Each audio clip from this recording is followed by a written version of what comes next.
The library was unusually quiet that afternoon, the kind of quiet that presses against your ears and makes every small movement feel louder than it should. I was sitting at a long wooden table near the back, a stack of papers spread neatly in front of me, numbers lined up the way I liked them. Retirement had not erased my habit of checking figures twice. I still did bookkeeping for a few longtime clients, mostly to keep my mind sharp and my days structured. At 61, structure mattered more than it used to. My phone was face down beside my notebook. I had learned years ago that constant notifications pulled my focus apart. That day, though, it vibrated anyway. A short buzz against the table that I felt more than heard. I told myself I would ignore it until I finished the page in front of me. I always said that. Still, my hand moved on its own and flipped the phone over. The message was from the family group chat. That alone was enough to make my shoulders tighten. That chat had been busy for weeks with wedding talk, seating charts, food options, flower colors. I had stopped responding much, partly because my suggestions never seemed to matter, partly because I was tired. I expected another update I could skim and move past. Instead, the words on the screen made my stomach drop in a way I had not felt in years. Emily had written that I should be grateful to be ignored, that it was easier for everyone this way, that I did not need to be involved anymore. I read it once. Then again, I waited for the follow-up that would explain it away. Some attempt at humor, some clumsy apology. Nothing came. The message just sat there in the thread, blunt and exposed. For a few seconds, I wondered if this was meant for someone else. It was a ridiculous thought, but shock makes your mind reach for escape routes. I checked the name above the message. Emily Carter, my sister. No mistake. Another vibration followed almost immediately. Not a reply, just a reaction. A small symbol beside her message showing that my father had seen it and acknowledged it.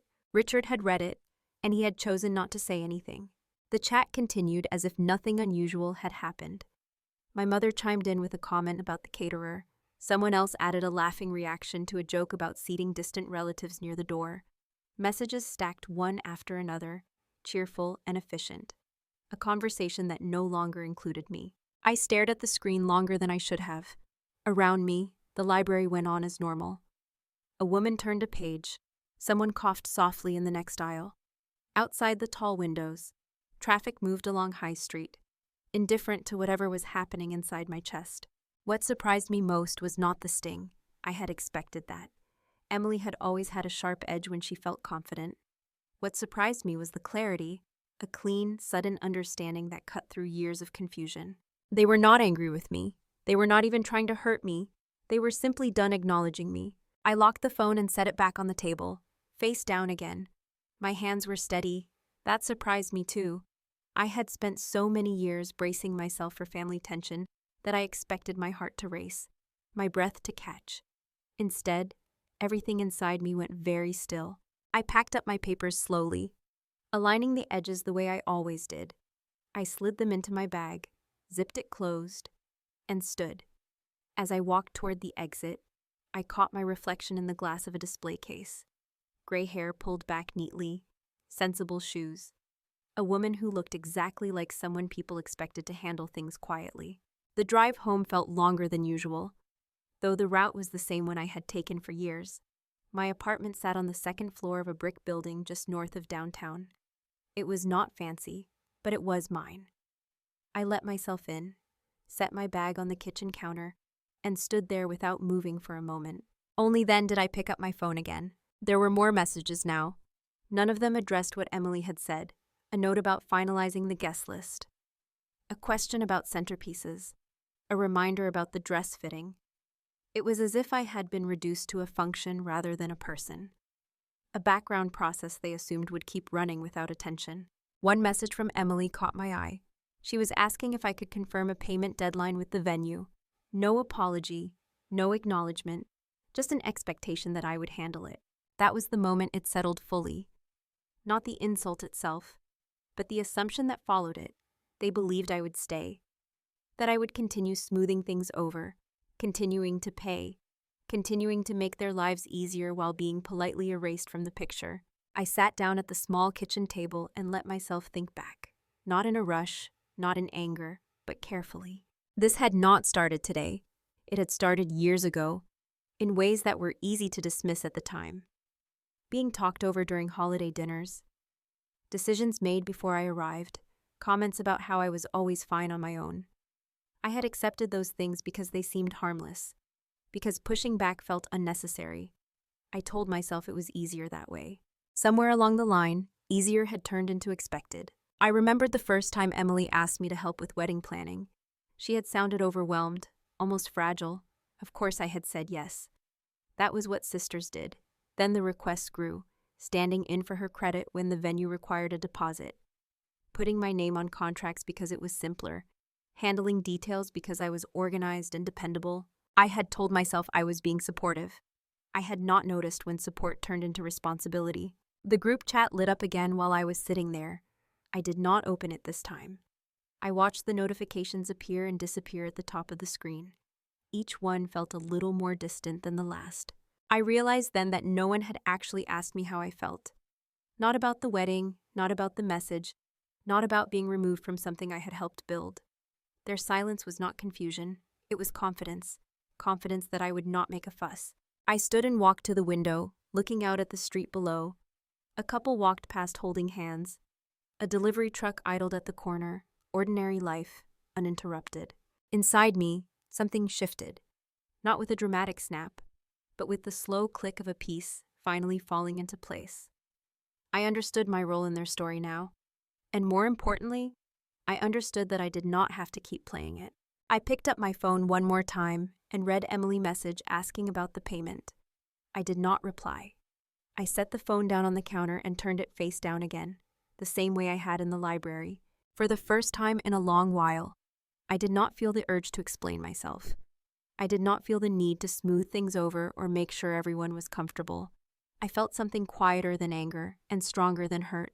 I felt done. I poured myself a glass of water and sat back at the table, letting the quiet of the apartment settle around me. Whatever came next would come. I did not need to rush it. I only knew that the pattern had broken. And once you see a pattern clearly, you cannot unsee it. The phone buzzed again, and I let it. The phone buzzed again, then once more, and I finally slid it into my bag and zipped it closed. I did not need to see the screen to know what was happening. The pattern was familiar enough that I could predict it without looking. Someone would ask a question, someone else would make a decision. I would be expected to adjust to it quietly. I left the phone alone for the rest of the evening. I cooked a simple dinner, something easy that did not require much thought. Pasta, olive oil, a little garlic. I ate standing at the counter, staring out the window as the sky darkened over Columbus. By the time I washed the dishes, the tightness in my chest had softened into something dull and manageable. It was later, when the apartment was quiet and the outside sounds had thinned to the occasional passing car, that the memories began to line up, not all at once, but one after another, like a trail I could finally see clearly because I had stopped walking it. This had not started with the wedding. That was the part everyone noticed because it was visible and loud.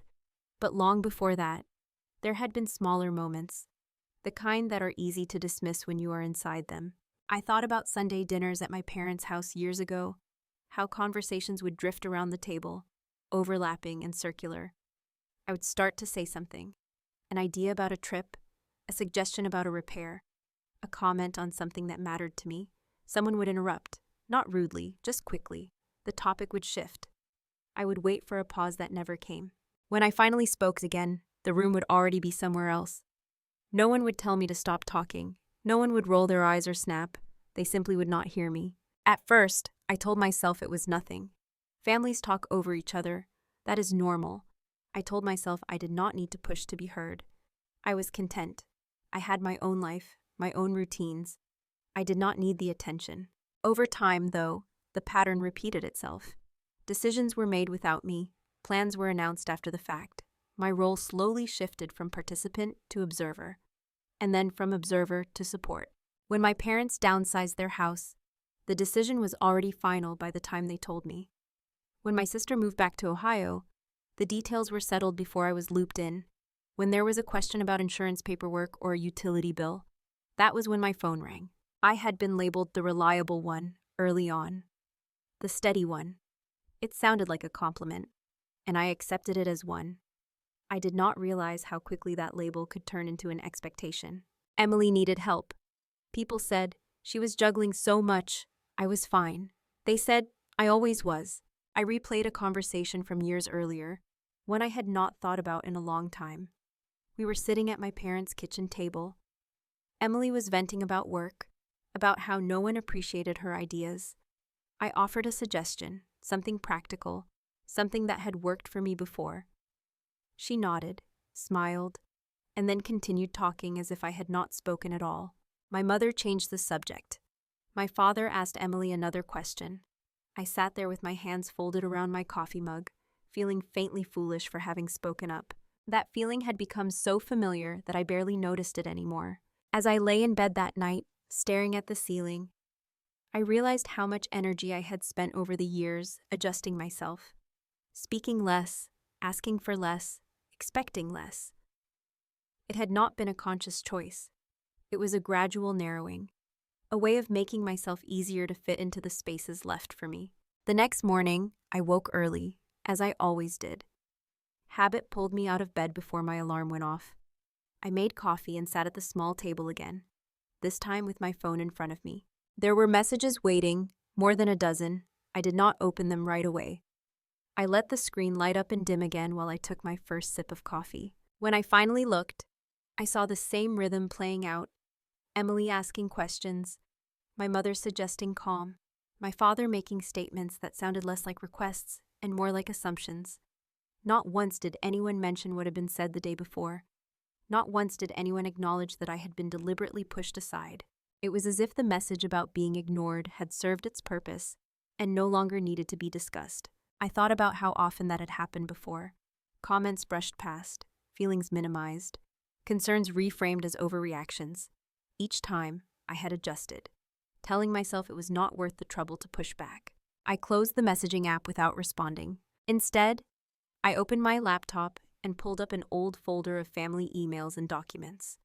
I was not looking for anything specific at first. I just wanted to see it laid out, the way my mind was starting to see it. There it was, years of emails asking if I could take care of this or handle that. Reminders sent to me instead of to the person responsible. Thank you messages that came after problems were solved, rarely before. I was struck by how rarely anyone asked what I wanted. When invitations came, they were vague and optional. When requests came, they were specific and urgent. The realization did not make me angry. It made me tired. Later that morning, I went out for a walk, something I did most days when the weather allowed. The neighborhood was quiet, people heading off to work or settling into routines. I nodded at a woman walking her dog, someone I recognized but did not know well. She smiled back, a small, uncomplicated exchange. As I walked, I thought about how easy that interaction was. No history, no expectation, just mutual recognition. By the time I returned home, my phone had buzzed several more times. I did not check it. I knew what was inside. More of the same. I sat down at my desk and opened a notebook, one I usually reserve for work notes. On a clean page, I wrote a simple list. Not demands, not grievances, just facts. I wrote that my opinions were often ignored, that my help was assumed rather than requested, that my presence was optional until my resources were needed. Seeing it written down stripped away any lingering doubt. This was not a misunderstanding. It was a pattern. I closed the notebook and leaned back in my chair, letting my eyes rest on the wall across from me. I felt a quiet resolve settling in, not dramatic or loud, just firm. I had spent years telling myself that keeping the peace was the responsible thing to do, that stepping back was a sign of maturity, that being low maintenance made life easier for everyone. What I had not considered was the cost of that approach, the way it slowly erased me. My phone buzzed again, more insistently this time, vibrating against the desk. I picked it up, not to answer, but to silence it. The screen showed Emily's name at the top, followed by a string of messages I did not read. I placed the phone face down and turned my attention back to the quiet of the room. The day stretched ahead of me, unremarkable and open. I did not know yet what I was going to do about the wedding, about the messages, about the expectations that were pressing in on me. But I knew one thing with certainty. I was done pretending that being ignored did not matter, The pattern had revealed itself fully now, and I could feel the weight of years shifting, slowly but unmistakably, off my shoulders. That certainty stayed with me through the rest of the morning, a steady presence rather than a sharp one. I did my usual chores without rushing, made another cup of coffee, and opened my laptop again. This time, I was not looking back at old patterns. I was looking straight at the practical side of what had been quietly handed to me over the last year. The wedding planning folder sat on my desktop, its name bland and harmless. Inside it was anything but. I had created that folder months earlier without much thought, the same way I had created dozens of similar folders over the years. When someone needed help organizing something complicated, it often ended up on my computer. I clicked it open and let the contents fill the screen. There were emails from the venue in downtown Columbus confirming dates and deposit amounts. Contracts from the catering company outlining menus and payment schedules. A long chain of messages with the florist discussing arrangements and delivery times. An invoice from the photographer. Even notes from the dress boutique about fittings and alterations. Every document had one thing in common: my name. I leaned back in my chair and let that sink in. Not Emily name, not my parents', mine. I had not insisted on that. In fact, I remembered hesitating more than once, asking if someone else should sign instead. Each time, I had been waved off. It was easier this way, they said. You are good with details. You can handle it. I remembered the first conversation clearly now. Emily had called me one evening sounding overwhelmed. She talked foul, her words tumbling over each other.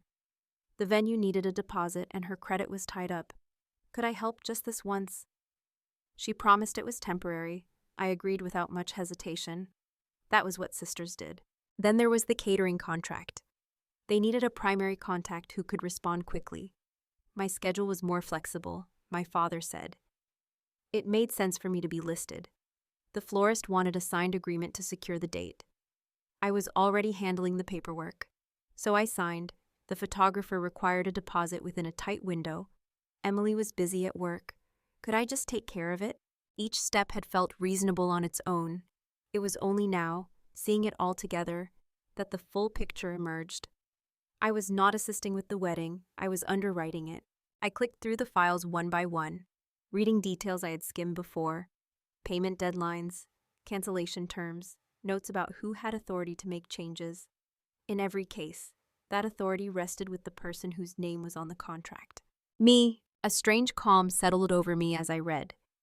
There was no rush of anger, no desire to confront anyone immediately, just a quiet understanding of how thoroughly the responsibility had been shifted onto my shoulders without a single explicit conversation. My phone buzzed again on the desk. I ignored it and kept reading. I thought back to the afternoon Emily and I had toured the venue together. It was a bright space with tall windows and polished floors, the kind of place she had always imagined for herself. She walked ahead of me, gesturing, talking about table layouts and lighting. I followed, asking practical questions about accessibility and timing. The coordinator answered me politely, taking notes, addressing me directly. At the time, I had felt a flicker of discomfort at how natural that felt. Now I understood why. In that room, on paper and in practice, I had been the client. The catering tasting came back to me next. Emily had been distracted, checking her phone between bites. I had listened carefully as the chef explained options and pricing. When questions came up later, they were sent to me. When changes were needed, I handled them. None of this had been hidden. It had simply been unspoken. I closed the laptop for a moment and rubbed my hands together, feeling the faint ache in my fingers that came with age. I was not angry at my younger self for agreeing to help. I knew why I had done it. I had believed that contributing would keep me connected, that being useful would keep me included. What I had not anticipated was how easily usefulness could replace presence. The phone buzzed again. This time, I picked it up, not to respond, but to read. Emily had sent a short message asking if I had confirmed the final payment schedule with the venue. There was no greeting, no acknowledgement of the day before, just an assumption that I was still in place, still operating in the background. I did not reply. I set the phone down and turned it face down on the desk. Instead, I reopened the laptop and began organizing the files more deliberately. I created subfolders, grouping contracts and correspondence. I noted dates and terms. This was familiar territory for me. I had spent years managing details for clients who relied on me to be precise. Doing it now for myself felt different, but not foreign. As I worked, memories surfaced that put this all in context. The way my father had praised me over the years for being sensible. The way my mother often said it was such a relief not to worry about me. Those words had always sounded kind. Now I could hear the expectation woven into them. I remembered a conversation with my mother not long after Emily's engagement. She had said how nice it was that I did not make a fuss, that I understood how important this moment was for my sister. I had nodded, telling myself that understanding was a virtue. Understanding, I saw now, had become a one-way street. By midday, I had a clear picture of the scope of my involvement. It was more than money, though the amount was not insignificant. It was control. Control I had been given because no one else wanted the responsibility, and control that was now being taken for granted. I stood and stretched, feeling the stiffness in my back. Outside, the sun was higher, casting light across the living room floor.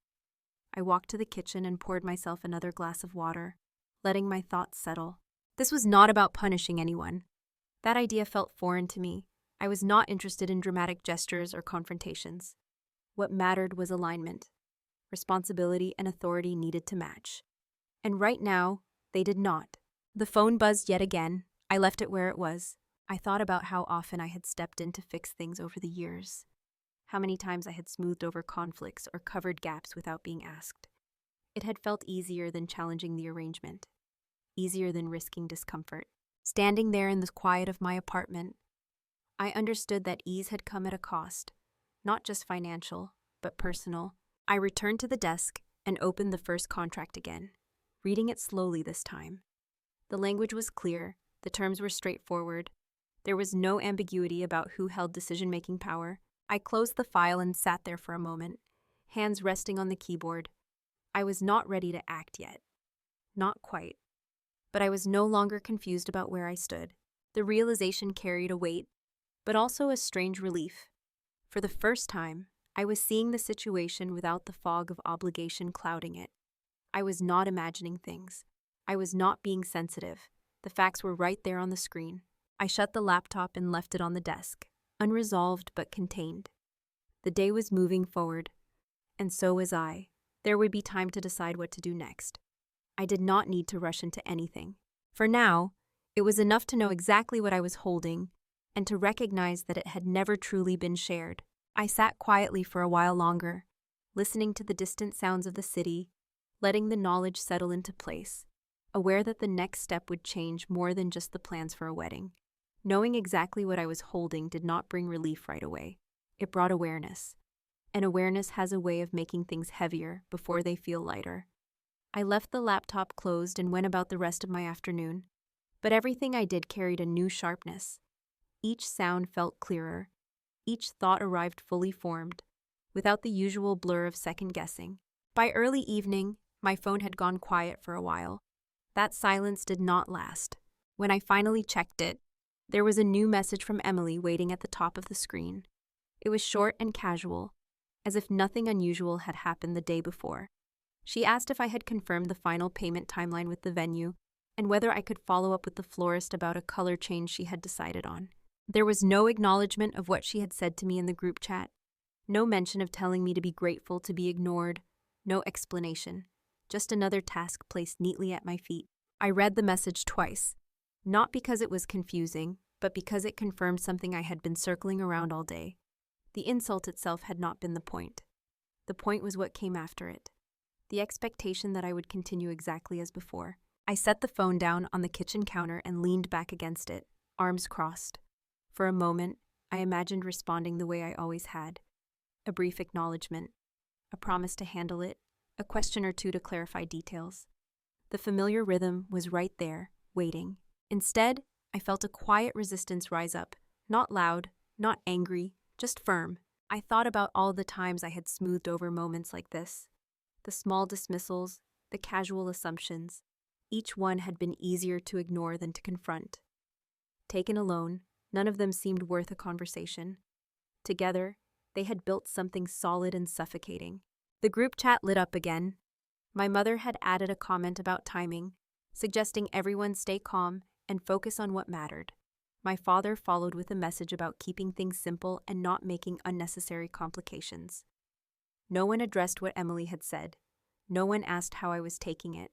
They were closing ranks, whether they realized it or not. I sat at the table and let the messages roll in without opening them. I could feel the old reflex tugging at me, the urge to respond quickly so things would not escalate. That reflex had kept me busy for years. It had also kept me invisible. As the evening wore on, I replayed past moments with new clarity. The time Emily had changed her mind about a decision after I had already taken care of it, then laughed it off as no big deal. The time my father had thanked me for stepping in and then immediately moved on to the next issue. The way my mother often framed my help as something I enjoyed doing rather than something I was asked to do. I had gone along with those narratives because they were comfortable, because questioning them felt like stirring up trouble.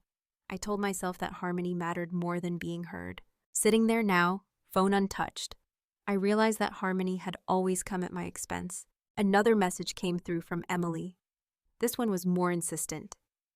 She reminded me that deadlines were coming up and that it would be stressful if things were delayed. She added that she was counting on me. Counting on me. The phrase landed with a dull thud.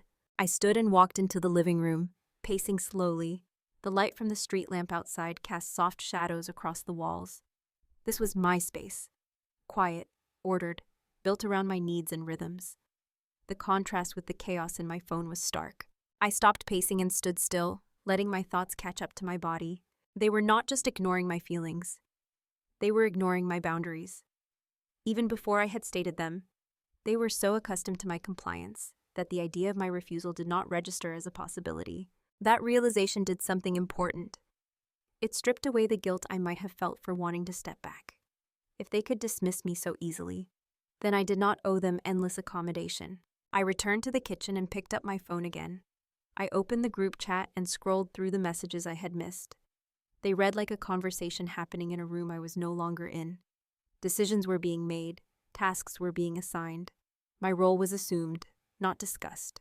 I typed a response, then erased it, typed again, then erased that too. Each version sounded like the old me, explaining, softening, apologizing in advance for inconveniencing anyone. I locked the phone and set it down. The decision did not come with a speech or a dramatic declaration. It arrived quietly, fully formed. I would not respond. Not now, not to that request, not to the assumption behind it. Dinner that night was simple and unremarkable. I reheated leftovers and ate slowly, listening to the hum of the refrigerator and the distant noise of traffic. With each passing minute, the urgency I had felt earlier faded, replaced by a steady calm. Later, as I washed my plate and set it in the rack, my phone buzzed again. This time, I did not even turn toward it. I already knew what it would be. More pressure, more reminders, more certainty that I would fall back into place.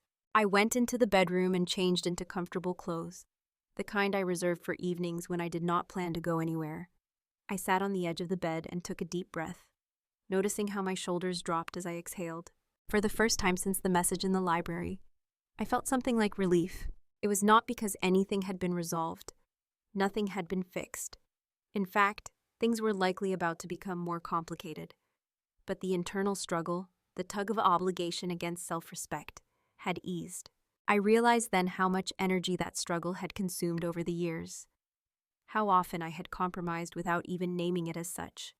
Letting go of that habit felt strange, like standing without a familiar weight. Before going to sleep, I glanced at my phone one last time. There were several unread messages now, clustered together. I did not open them. I turned the phone off completely and set it on the nightstand. As I lay in the dark, listening to the buildings settle around me, I thought about the word grateful, how often it had been used to keep people in line. Be grateful for inclusion. Be grateful for scraps of attention. Be grateful not to make waves. I was grateful for many things in my life, but I was no longer willing to be grateful for being ignored. Sleep came slowly, but when it did, it was deep and undisturbed. Somewhere beneath that quiet, a decision had taken root. I did not yet know how it would unfold or how others would react. I only knew that the next step, whatever it was would be taken on my terms. The morning would come soon enough, and with it, the consequences of choosing not to step back into the role they had already assigned me. The morning arrived without ceremony, pale light filtering through the blinds and settling across the bedroom floor. I woke before my alarm, as I usually did, and lay still for a few moments, listening to the quiet hum of the building.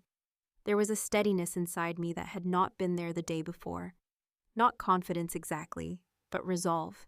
I made coffee and carried my mug to the desk, setting it beside the closed laptop. For a moment, I just sat there, hands wrapped around the warmth, letting myself feel the weight of what I was about to do. I was not rushing. I did not need to. This was not a reaction. It was a decision. I opened the laptop and pulled up the wedding folder again. The documents looked the same as they had the day before, but my relationship to them had changed. I was no longer seeing them as obligations I had to manage carefully for the sake of family harmony. I was seeing them as agreements tied to my name and my responsibility. I started with the venue. The email address was already in my contacts, saved from months of back and forth. I did not rehearse what I was going to say. I simply picked up the phone and dialed. A man answered after a few rings, his voice professional and calm. He recognized my name immediately. I had spoken with him more than anyone else involved in the planning. I told him I needed to cancel the reservation associated with my account. I kept my voice even, factual. There was a pause on the other end as he pulled up the details. He confirmed the date, the deposit, the cancellation terms. He asked if I was sure. I said yes. He explained what portion of the deposit was non-refundable and what would be returned. I told him I understood. The call lasted less than 5 minutes. When I hung up, I sat very still, phone resting in my hand.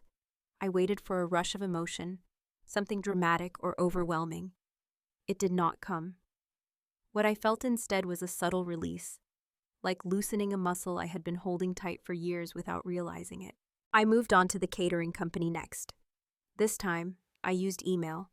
I forwarded the contract, requested cancellation under the terms outlined, and acknowledged the fees involved. A reply came back within minutes, polite and efficient. They addressed me as the client. They confirmed the cancellation. The florist followed. A short phone call, a verification question, a note that the date had been cleared. The photographer required a longer conversation, mostly because she remembered every detail Emily had described so enthusiastically. Her voice softened when she realized I was not calling to adjust timelines or add services, but to end the arrangement entirely. She did not argue. She simply confirmed the steps. With each cancellation, a confirmation email landed in my inbox. I did not rush through them. I read each one carefully and saved them in a new folder. This was not about being thorough for its own sake. It was about closure. My phone buzzed on the desk more than once while I worked. I ignored it. Whatever was happening on the other end could wait. I needed to finish what I had started. By the time I reached the dress boutique, the coffee had gone cold beside me. I did not bother reheating it. I read through the emails from the boutique, noting that the deposit had been charged to my card and the final balance had never been authorized. Their policy was clear. Alterations would not proceed without approval from the paying party. I did not approve anything. I closed the laptop and leaned back in my chair, exhaling slowly. The apartment felt quieter than usual, not empty but settled. Outside, I could hear the distant sound of traffic, the city going about its business without any awareness of the shift that had just taken place inside these walls. I stood and stretched, feeling the tension in my shoulders ease slightly. This was not a dramatic act. It was a series of small, deliberate steps. Each one mattered. I walked into the kitchen and poured myself a fresh glass of water. As I stood there, my phone buzzed again. This time, more insistently. I picked it up, not to respond, but to see the name at the top of the screen. Emily. There were several messages now. I did not read them. I did not need to. I set the phone back down and returned to the desk. I opened my email again and reviewed the confirmations one by one. Venue canceled. Catering canceled. Florist canceled. Photographer canceled. Each email carried the same tone. Neutral, professional, final. What struck me was how little resistance there had been. No one asked to speak to my sister. No one asked for my parents' approval.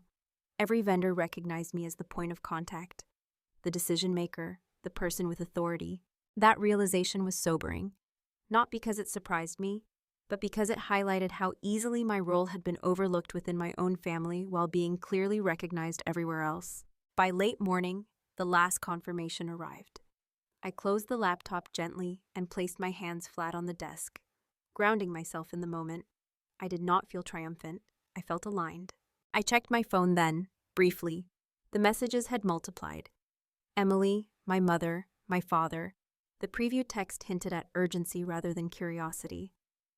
I did not open them. I silenced the phone and set it aside. I went out for a walk, needing air and movement.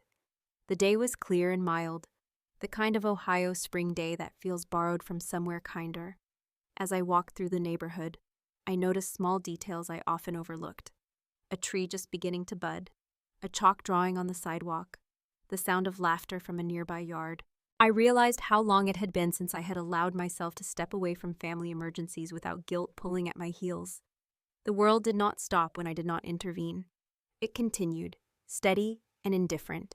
When I returned home, there were more emails waiting, one from the venue confirming the refund timeline, another from the catering company outlining next steps. I read them, saved them, and closed the laptop again. The phone remained silent now, at least audibly. I knew the messages were still coming. I could feel their weight pressing against the edges of the day. But for the first time, that pressure did not dictate my actions. I made a simple lunch and ate at the table, savoring the quiet. There was no rush to respond, no obligation to explain myself immediately. I had acted within my rights, within the agreements I had signed.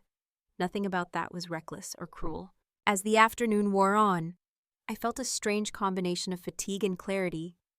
The fatigue came from years of holding things together. The clarity came from finally setting them down. I glanced at the phone once more, noticing the missed calls.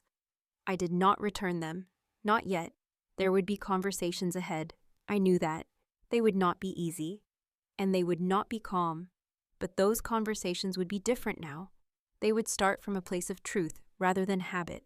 I stood at the window again, watching the light shift across the street below. Whatever chaos was unfolding elsewhere, it no longer lived here. I had drawn a line, quietly and without announcement, and stepped to the other side of it. For now, that was enough. I left the phone where it was and let the afternoon pass, knowing that the silence would not last much longer, and that when it broke, nothing would be the same. The silence did not last through the night. It broke before dawn, quietly at first, then all at once. I woke to the soft glow of my phone lighting up the bedroom, vibrating against the nightstand in short, insistent bursts. I did not reach for it right away. I already knew what had changed. By the time I sat up and swung my feet onto the floor, the phone had stopped buzzing, only to start again a few seconds later. I picked it up and looked at the screen, missed calls, messages stacking one on top of another. Emily's name appeared more than once. So did my mother, then my father. The urgency had shifted. The tone was no longer casual or expectant.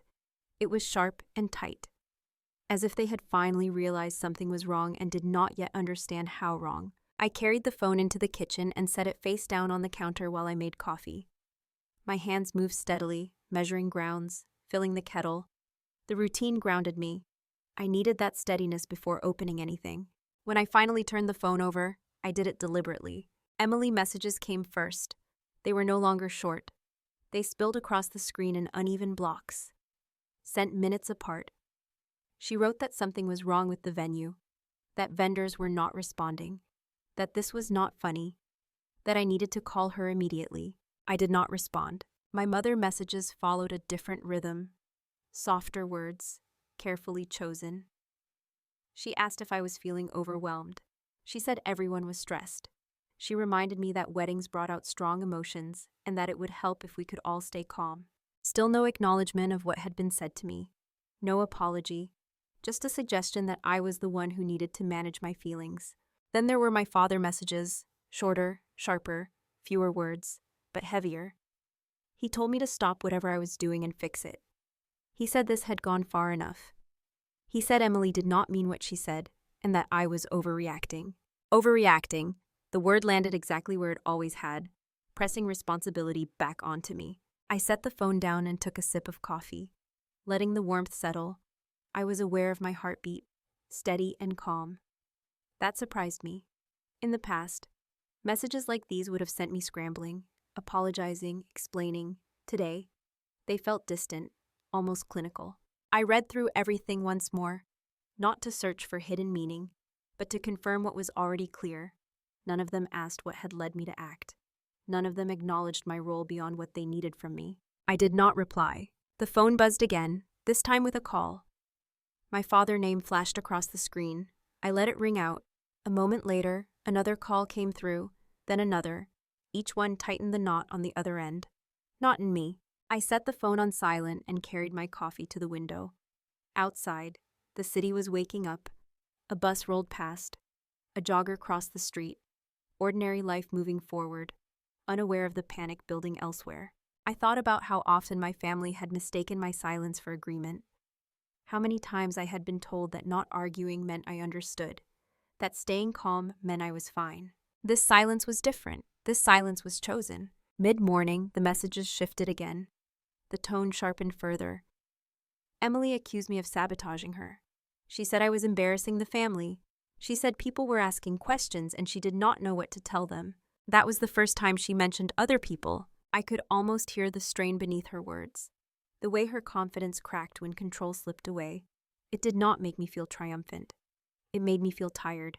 Another message followed, shorter and colder.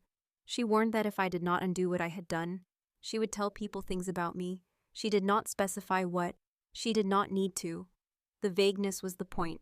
I read it twice, then once more. I felt no fear, only a dull recognition of the tactic. When requests failed, pressure followed. When pressure failed, threats appeared. I did not respond. Not long after, my mother called. I let it go to voicemail. When I checked it later, her voice sounded strained but controlled. She spoke about family unity, about timing, about how important this was for Emily. She asked me to be reasonable. She asked me to think about the bigger picture. The bigger picture had never included me. My father's voicemail came next. His voice was different, less measured. He spoke quickly, words clipped and edged with frustration. He told me I was being irresponsible. He said I was making things harder than they needed to be. He said this was not how family behaved. I deleted the message without replaying it. As the morning turned into afternoon, the calls slowed, replaced by texts again. The urgency shifted into something closer to desperation. They were no longer assuming compliance. They were trying to force it. I went about my day anyway. I tidied the apartment. I sorted mail. I answered a work email unrelated to any of this. Each small task reinforced the separation between my life and their crisis. At some point, I noticed that my hands were no longer shaking at all. The tension I had carried for years was easing, not because the situation was resolved, but because I was no longer trying to manage everyone else's feelings. The phone buzzed again. I glanced at the screen. My father's name. This time, I answered. I did not raise my voice. I did not apologize. I let him speak. He told me I needed to fix this immediately. He said my sister was distraught. He said the family was embarrassed. He said I was the only one who could make this right. When he paused, I spoke calmly. I told him that I had acted within the agreements that were in my name. I said I was no longer responsible for arrangements I was not included in. I said I would not be reversing my decision. There was a brief silence on the line, the kind that carries more weight than shouting. Then his voice changed. The patience he had been clinging to slipped. He accused me of doing this out of spite. He said I was punishing everyone. He said I had no right. I listened without interrupting. When he finished, I repeated that the contracts were in my name and that my decision was final. I told him I would not be discussing it further. I ended the call. My hands were steady when I set the phone down. The rest of the afternoon passed in a strange quiet. The messages continued, but they no longer held the same power. I could feel the shift clearly now. The old dynamics were breaking, and in their place was something unfamiliar and uncomfortable for them. For me, it felt like air. As evening approached, the phone finally went still. Not resolved, just paused. I knew they were regrouping, looking for another angle, another way around me. I sat on the couch and watched the light fade from the windows. aware that the next move would not be subtle. They were not used to being told no, especially not by me. I did not know what they would try next. I only knew that the silence I had chosen had forced them to reveal exactly how far they were willing to go. And that knowledge, more than anything, told me I was right to stop. That knowledge did not sit quietly for long. It followed me into the next morning, heavy but precise, like a warning I could not ignore. I woke early again, the sky still gray, and reached for my glasses before my phone. There was a tight feeling in my chest, not fear, but anticipation. I made coffee and carried it to the desk, the same place where I had closed the laptop the day before. As I set the mug down, my email chimed. One message, then another, both marked urgent. The first was from the venue manager I had spoken with earlier in the week. His tone was polite, but careful. He wrote that someone had called claiming to be me, asking to reinstate the reservation. The caller had provided my full name and insisted there had been a mistake. When the staff member requested identity verification, the caller became frustrated and ended the call. I read the message slowly, then read it again. A second email followed from the catering company. Similar language. An attempted change. A request to reverse the cancellation. A refusal when verification was required. My coffee went untouched as I stared at the screen. I did not feel surprised. I felt confirmed. This was what happened when my silence stopped working. When authority slipped out of familiar hands, it was not questioned. It was bypassed. I closed my eyes for a moment and breathed in deeply. I thought of my father's voice the day before, tight with anger, insisting I had no right.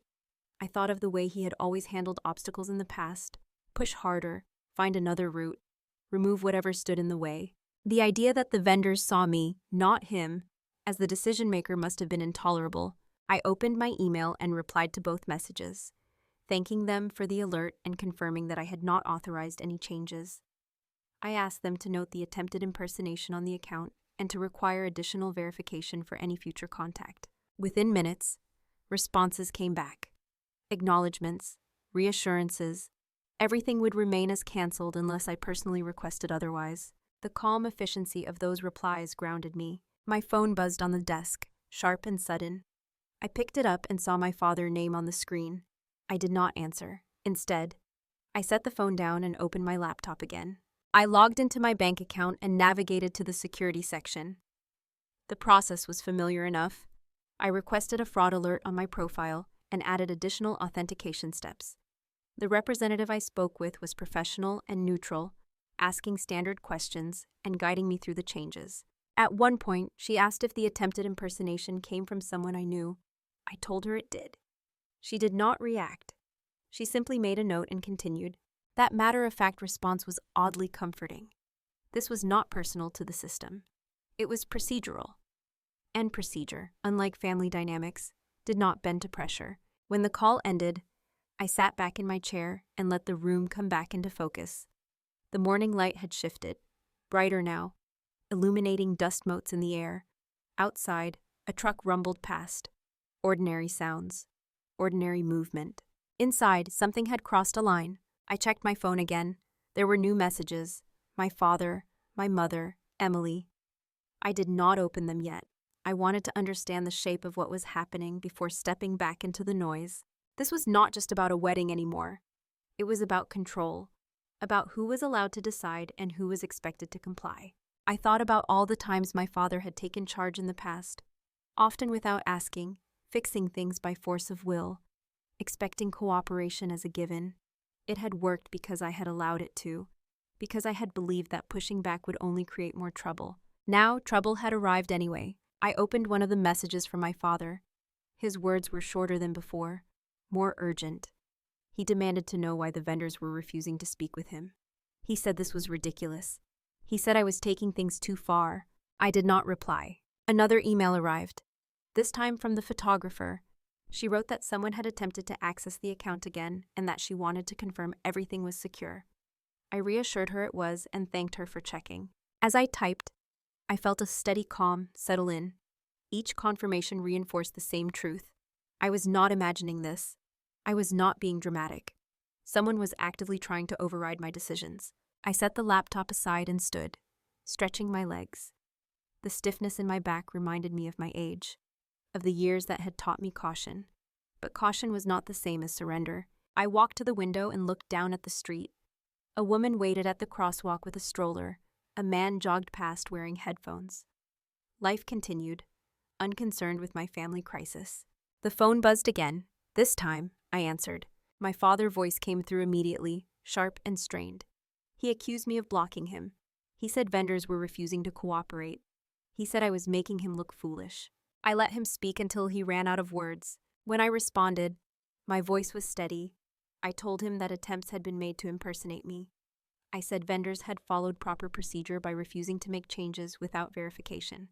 I said I had taken steps to secure my accounts. There was a pause on the line, a brief, telling silence. Then he spoke again, louder this time. He said I was exaggerating. He said he had only tried to clarify things. He said I was overreacting by bringing banks and fraud departments into it. I listened, my grip on the phone relaxed. I told him calmly that pretending to be me was not clarification. I said I would not allow anyone to act in my name without my consent. I said this conversation was over.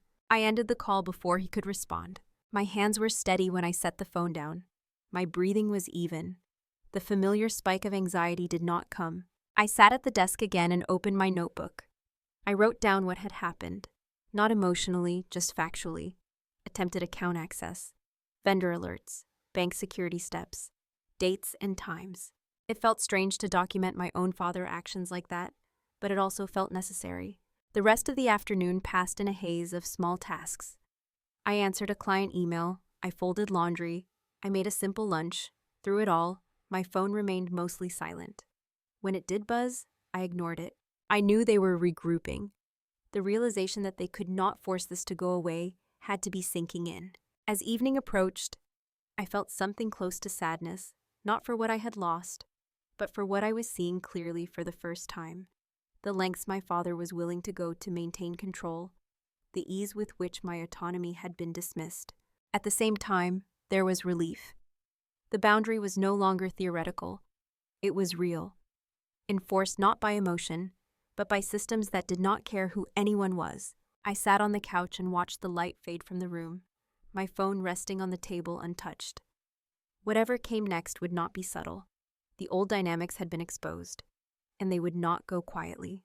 I leaned back and closed my eyes, aware that the next chapter of the story would not be written by me alone, but by the consequences of choices that were no longer hidden. The next morning felt different in a way I could not immediately name. The air inside the apartment was the same. The light coming through the windows was familiar, but there was a subtle tension underneath it all, like the quiet before a storm you know is already moving toward you. I made breakfast and ate slowly, aware that the silence from my phone meant something was shifting beyond my walls. By mid-morning, the first ripple reached me. It came in the form of a message from my cousin Margaret. We were not particularly close, but she had always been direct, even when it made people uncomfortable. Her name appeared on my screen, and for a moment I considered letting it sit. Curiosity won out. She asked if everything was okay. She said she had heard that the wedding plans were changing suddenly and that people were talking. She did not accuse me of anything outright. But there was a carefulness to her words, as if she was trying to understand where the truth landed. I read the message once, then set the phone down without responding. It did not take long for the next one to arrive. This time it was from an aunt I had not heard from in months. She wrote that Emily was very upset and that the situation was confusing. She said she hoped we could all work things out. Work things out. The phrase felt heavy. I began to see the pattern almost immediately. The story was spreading, but it was spreading in pieces, reshaped by whoever held it last. I was no longer just absent from the planning. I was being talked about. I went about my day anyway. I answered emails for work. I tidied the living room. I folded laundry. Each ordinary task grounded me while something less ordinary unfolded at a distance. By early afternoon, the messages had multiplied. A cousin asking if it was true that I had backed out at the last minute. A family friend wondering why the venue was no longer available. No one asked me directly what had happened. They were asking around me, not to me. That was when I understood how Emily was handling it. She was telling a version of the story that made sense to her. A version where I had overreacted, where I had caused unnecessary drama, where she was the victim of my sudden cruelty. I could picture her saying it, voice tight but controlled, framing herself as overwhelmed and blindsided. I had seen her do it before. This time, the audience was larger. I sat at the kitchen table and looked at my phone, the screen glowing with unanswered questions. There was a time when I would have jumped in immediately, correcting misunderstandings, explaining myself, trying to smooth things over before opinions hardened. That time had passed. I remembered how easily my voice had been dismissed within the family itself, how often I had been talked over or ignored. It struck me as ironic that now, when people wanted clarity, they still were not coming to me first. The phone buzzed again, this time. It was Margaret calling. I let it ring through. A voicemail followed a moment later. I did not listen to it right away. Instead, I went for a walk. The neighborhood was busier than it had been earlier in the week. People were out running errands, walking dogs, sitting on porches. Life continued in its ordinary rhythm, indifferent to the small crisis taking shape in my family. As I walked, I thought about the stories people tell when control slips away, how quickly narratives form to fill the gap where certainty used to be. I knew I could interrupt that process if I wanted to. A few well-placed explanations, a calm statement of facts, and the story might shift. But I also knew that doing so would pull me back into a role I had already stepped out of, the role of managing everyone else's comfort. When I returned home, I listened to Margaret's voicemail. Her tone was not accusatory. It was weary. She said people were confused and that she wanted to hear my side before things got more complicated. I sat with that for a while. It was tempting to respond, to defend myself at least to someone who might actually listen, but I stopped short of doing it. Not because I was afraid of what she would think, but because I was beginning to understand something important. I did not need to convince anyone. The truth had a way of surfacing on its own, especially when the version being told could not fully account for what was happening, vendors backing out, plans unraveling, details that did not align with the idea of a simple misunderstanding. By evening, more fragments reached me. A message from a cousin saying the outdoor setup Emily was trying to arrange had been flagged by the city for lacking proper permits. Another saying the catering company had refused to reinstate services after someone tried to change the account without authorization. Each update painted a clearer picture of the fallout. The structure that had been built around my involvement was collapsing now that it was no longer supported. What surprised me was not the speed of it, but how little satisfaction I felt watching it happen. There was no sense of victory, no urge to say I told you so, only distance. This was the kind of chaos I used to rush toward, the kind I would have tried to organize and fix, even if it meant putting my own needs aside. I recognized that instinct as it surfaced, then let it pass. The phone buzzed again, this time with a message from Emily herself. It was shorter than the others, stripped of bravado. She said people were asking questions and that things were falling apart. She said she did not understand why I was doing this to her. I read it slowly. What struck me was not the accusation, but the assumption beneath it, that I was doing something to her, that I was still responsible for the outcome. I did not respond. As night settled in, the messages slowed, not because the situation had improved, but because there were fewer options left to try. I could feel the exhaustion creeping in on the other side of the silence. I made dinner and ate alone, the quiet no longer heavy but expansive. The apartment felt like a refuge rather than a holding space. Later, I sat on the couch with a blanket pulled over my legs and watched the lights outside flicker on as dusk deepened. I thought about how easily families can turn inward when things go wrong, how quickly blame replaces reflection. I also thought about how often I had been expected to absorb that blame in the past, to carry it quietly so everyone else could move on. That expectation no longer held. Before bed, I checked my phone one last time. There were still unanswered messages, still questions hanging in the air. I did not feel the urge to clear them. Instead, I set the phone down and turned off the lamp. The dark settled around me, calm and steady. Somewhere beyond my walls, the story continued to shift and spread, shaped by voices that were not mine. I knew that eventually, the truth would begin to assert itself, not through my explanations, but through the absence of the support I had quietly withdrawn. I closed my eyes, aware that the next phase of this would be visible, unavoidable, and impossible to smooth over. And for the first time, I did not feel the need to try. I did not hear anything more that night. And when morning came, it arrived quietly. The kind of quiet that settles after something has already broken and everyone is standing around the pieces, unsure of what to do next.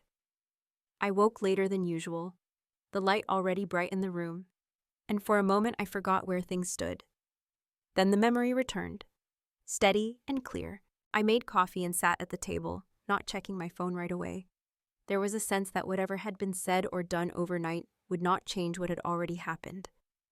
The momentum was no longer in my hands, and that felt strangely relieving. When I finally looked, there were fewer messages than before. Not none, but fewer. The frantic energy had thinned out, replaced by something heavier. Resignation, maybe, confusion, the kind of quiet that comes when options have run out. One message stood out. It was from a cousin who had been at the center of the planning on Emily's side. She wrote that the ceremony was still happening, but not the way anyone had imagined. She did not go into detail. She did not need to. The tone told me enough. I set the phone down and let that information settle. Later that morning, another update came through. This one from Margaret again. She said she had heard that Emily and Daniel had gone to the courthouse to finalize things. No reception. No guests beyond immediate witnesses. No celebration afterward. Just paperwork and silence. I felt a pause inside myself. Not relief exactly, and not sadness either. Something closer to acceptance. This was the natural conclusion of a structure that had depended entirely on someone else holding it upright. I thought about all the conversations that must have taken place without me. The scrambling, talk, the arguments, the attempts to salvage something presentable at the last minute. I imagined Emily's frustration, her anger turning inward as reality set in. I imagined my parents moving between denial and blame, searching for a version of events that did not require them to reflect. None of it pulled me back in. That afternoon, I went about my day as usual. I ran errands. I picked up groceries. I stopped by the pharmacy. In each place, life continued with an ease that contrasted sharply with the drama that had consumed my family for days. At one point, I caught my reflection in a store window. I looked the same as always. Nothing about me had changed on the surface. And yet, everything felt different. Back at home, I sorted through a small stack of papers on my desk. Old bills, statements, documents I had been meaning to organize for years. As I worked, I realized how many quiet responsibilities I had taken on without question. Things that were never discussed openly, but simply became mine. I removed my card information from a few recurring payments that were no longer appropriate. Nothing dramatic, just practical adjustments that should have been made long ago. Each one felt like closing a door gently but firmly. In the early evening, my phone rang. Daniel's name appeared on the screen. I hesitated, then answered. His voice was subdued, careful. He did not accuse me of anything. He said he wanted me to know that the wedding had been finalized, but not in the way Emily had planned. He said things had become tense between him and my family over the last few days. I listened. He said he was starting to see dynamics he had not noticed before. The way decisions were made, the way responsibility shifted. He said it was uncomfortable, but necessary. I did not offer commentary. I did not explain myself. I thanked him for letting me know. When the call ended, I sat quietly for a long moment. That conversation had not brought satisfaction. It brought confirmation. The truth had reached beyond me now, touching others in ways I could not control. The rest of the evening passed without interruption. I made dinner and ate slowly, savoring the stillness.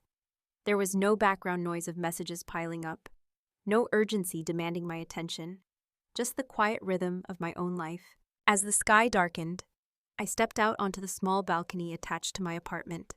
The air was cool, the city lights beginning to flicker on. Somewhere in the distance, sirens wailed briefly, then faded, life continuing, indifferent and persistent. I thought about the wedding that had taken place without me, how different it must have been from what Emily had envisioned, how the absence of planning and polish likely felt like a personal failure to her. But I also thought about how much of that vision had been supported by my presence, my organization, my willingness to handle details no one else wanted to manage. Without that support, everything had collapsed into something simpler and starker. Not because I had destroyed it, but because it had never stood on its own. Later that night, another message arrived from my mother. It was longer than the others had been. She wrote that everything had been stressful and disappointing. She said she did not understand why things had to go this way. She said she hoped I could find it in myself to forgive everyone and move on. Forgive. The word sat there, heavy and familiar. She did not apologize. She did not acknowledge what had been said or done. She framed the situation as an unfortunate outcome, rather than the result of choices. I read the message once, then set the phone down without responding. Forgiveness was not the issue. Understanding was, and that was not something I could supply on demand. As the night wore on, I felt a sense of closure settling in, not the kind that comes with neat resolutions or heartfelt conversations. The quieter kind that comes when you accept that some chapters end without explanation. I went to bed early, the exhaustion of the past week catching up with me. As I lay there, I thought about how often I had believed that holding everything together was my responsibility, how deeply that belief had shaped my decisions. That belief was gone now. The next morning would bring whatever it brought. More silence, more distance. Perhaps new attempts to reconnect on terms that suited them better than me. But for now, there was nothing left to manage, nothing left to fix. I turned off the light and let the darkness settle, aware that what had fallen apart was never meant to be held together by one person alone, and that stepping back had revealed not only the truth of my family, but the shape of my own life without that weight. The pause felt complete, even as I knew the final chapter was still ahead.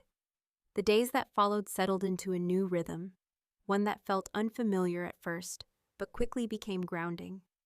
Morning light filtered into the apartment, softer somehow, as if the space itself had adjusted now that it was no longer carrying the weight of constant anticipation. I woke without the jolt of checking my phone, without the reflex to prepare myself for whatever demand might be waiting. The silence from my family stretched on. At first, I expected it to break with another wave of messages, another attempt to reframe what had happened. Instead, it thinned out slowly, turning into long gaps with nothing at all. When messages did come, they were brief and cautious. Questions about logistics, neutral updates, no accusations, but no accountability either. I let them sit unanswered for longer than I ever would have before, not out of spite, but because I no longer felt the urgency to respond immediately. My time belonged to me again. I began spending my mornings differently. Walks became longer. Coffee was something I drank at the table rather than on the move. I reorganized the apartment not because anything was wrong with it, but because I wanted the space to reflect the way I felt now, clear, intentional, unburdened. Weeks passed, and the story continued to reach me in fragments through extended family. The courthouse ceremony had been followed by a strained dinner, short and awkward. Emily and Daniel returned home quickly after, skipping the usual celebrations. Friends who had expected a grand event quietly stopped asking about photos and details. I did not feel satisfaction hearing these updates. What I felt was distance, healthy distance. The kind that allows you to see something clearly without being pulled into it. One afternoon, Margaret stopped by unannounced. She stood in the doorway, holding a bag of pastries, her expression hesitant. I invited her in. We sat at the table, and for a moment neither of us spoke. She told me she had not known how much I had been carrying, that she had always assumed things worked the way they did because I was comfortable with them. She said she was sorry she had not asked sooner. I thanked her for saying that. It was not a dramatic moment, no tears, no confrontation, just acknowledgement. And that was enough. My parents reached out a few days later separately. My mother sent a message asking if we could talk. I agreed. We met for coffee at a small cafe not far from her house. The conversation stayed careful, circling around disappointment and confusion. She spoke about stress and timing. I spoke about boundaries and choice. She listened more than she used to. That mattered, even if she did not fully understand. My father took longer. When he finally called, his voice was quieter. He did not apologize outright. He spoke instead about how things had gotten out of hand, about how he had not expected the consequences to be so final. I told him calmly that the consequences were not sudden. They were the result of years of assumptions. I said I needed space going forward. He did not argue. He did not agree either, but he heard me. That was the closest we had ever come to an honest exchange. Life continued to unfold in smaller, steadier ways. I finalized my move plans, and settled into a new apartment with large windows and a view of a quiet street. Neighbors waved but did not pry. They knew nothing about my past or my family history. I liked that. I found myself doing things simply because I wanted to, joining a book club, taking a class at the community center, saying no to invitations without rehearsing an explanation. The absence of obligation felt strange at first, like learning to walk without a brace you had worn for so long that you forgot it was there. But with time, that freedom became natural. One evening, as I sorted through old paperwork, I came across the wedding folder again. The confirmations, the canceled contracts, the trail of emails that marked the turning point. I did not feel anger reading through them. I felt clarity. I closed the folder and deleted it. That chapter of my life did not need an archive.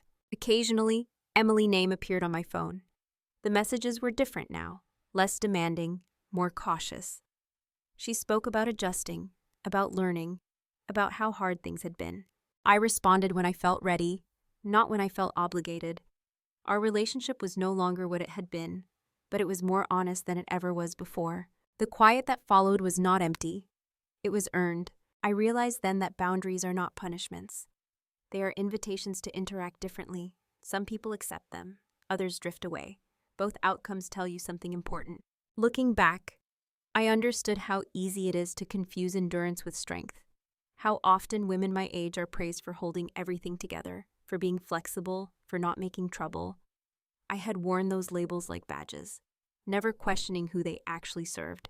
Stepping back did not ruin my family. It revealed it. More importantly, it revealed me. I did not lose my place in the world when I stopped funding and fixing everything. I found it. If this story resonates with you, if you have ever been labeled the reliable one, the quiet one, the one who handles things while being overlooked, I would love to hear your thoughts. Share what part stayed with you, or what it stirred up in your own life. And if stories like this matter to you, staying connected here means you will hear more of them.